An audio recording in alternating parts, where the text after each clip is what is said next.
Mission লাইলাতুল কদর। আমাদের লাইলাতুল কদর যেন কোনোভাবে মিস না হয়। কমসে কম 5টা, আর আপনার পক্ষ থেকে বুদ্ধি খাটায় আপনি আরো 2-1টা বের করতে পারেন।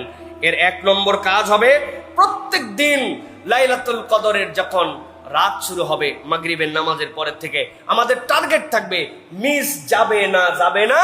প্রত্যেকটা দিন শেষ দশকের মধ্যে আমরা কিছু দান সাদাকা করব। মা বোনেরা যারা আছেন ওনারা কেমনে রাত্রেবেলা ফকির মিসকিন খুঁজে পাবেন, দান করবেন কেমনে? বাড়িতে আলাদা বক্স বানায় রাখবেন, আলাদা একটা পট বানায় রাখবেন, আলাদা একটা পদ্ধতিতে রাখবেন যে ওই রাত্রে অন্তত আমার পক্ষ থেকে কিছু দান করে রাখলাম, পরে দান করে দিব।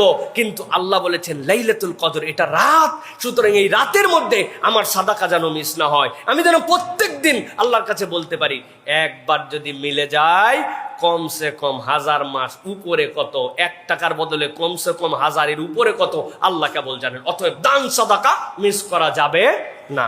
2 নম্বরে যেটা বলবো প্রিয় ভাইরা, প্রত্যেক দিন আমাদের কিছু না কিছু অতিরিক্ত সালাত আদায় করতে হবে প্রত্যেক রাত্রে। র্যান্ডম যেটা আমার কিয়ামুল লাইল আছে, র্যান্ডম যেটা আমার তাহাজ্জুদ আছে, বা আমার জন্য যেটা তারাবি আছে, সবের বাহিরে ওই মাগরিবের পর থেকে ফজরের আগ পর্যন্ত লাইলাতুল কদরের নিয়তে 2 রাকাত, 4 রাকাত, 6 রাকাত, 8 রাকাত আমার সাধ্যের মধ্যে, তবে নিম্নে থেকে নিম্নে 2 থেকে 4 রাকাত নামাজ আমার মিস হবে না। এটা লাইলাতুল কদরের আমল হবে শেষ দশক থেকে। 3 নম্বর যেটা, প্রত্যেক রাত্রে টার্গেট করব আল্লাহর নবীর প্রতি কিছু দরুদ এবং সালাম পেশ করার জন্য। আমার যেন কোনোভাবে মিস না হয়।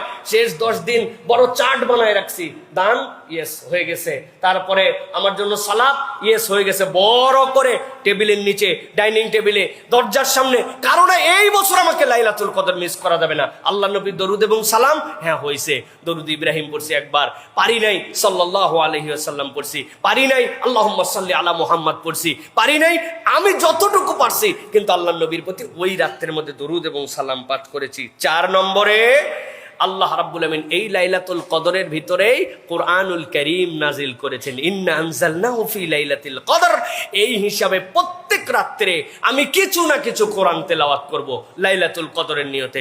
ভাই এত ব্যস্ততার মধ্যে পড়ে গেছিলাম, ঠিক আছে আলাম তারা থেকে সূরা নাস আপনার মুখস্থ, আপনি নিয়ত করছেন আলাম তারা থেকে সূরা নাস, এইটুকুই মুখস্থই তেলাওয়াত করছি, সূরা 3 মুখস্থই তেলাওয়াত করেছি, সূরা দোহা মুখস্থই তেলাওয়াত করেছি, সূরা ইয়াসিন যে কয় আয়াত পারি মুখস্থ তেলাওয়াত করেছি। কিন্তু আমি লাইলাতুল কদরের নিয়তে আমি কিছু কোরআন তেলাওয়াত করব ইনশাআল্লাহ, পারবো ইনশাআল্লাহ।